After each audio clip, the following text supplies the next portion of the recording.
revenue in your business without just getting more clients in the doors. The best way for you to increase the value of your yoga studio is to increase the lifetime value of your clients. I'm going to break down exactly what that looks like. There are multiple ways that you can increase client lifetime value, but there is one way that is wildly underestimated and not calculated on. I've broken down for you here. Let's take a look.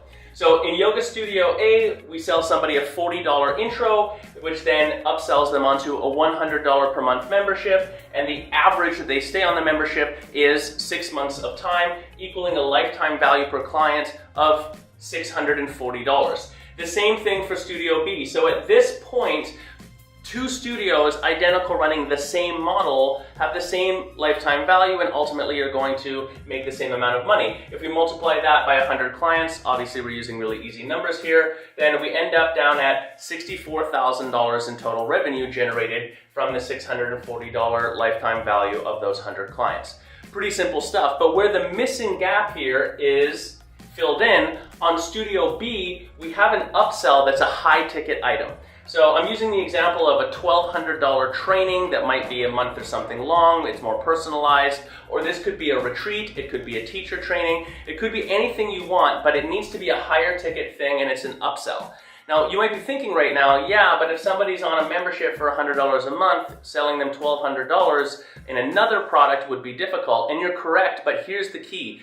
You don't need everybody to buy it. You just need a small portion. So we're using the example of a 10% opt-in.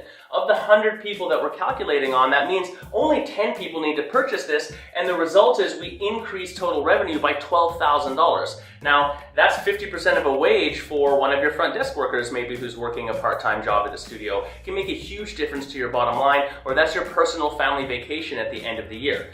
Now, if we follow this through, obviously, we're now at $76,000 in total revenue generated, but where this becomes important is the realization that we've increased the lifetime value of a client to $760, which is a 19% increase in lifetime value per client. So if we can prove that this works in your studio, then when you add more clients than the 100 in, we scale and have more revenue faster. So in a race to get to that first $1 million in your $1 million yoga studio, Studio B here is obviously going to win because they've increased that lifetime value. The other big point about this is that when you increase the average lifetime value of a client, you can afford to have a higher cost of acquisition.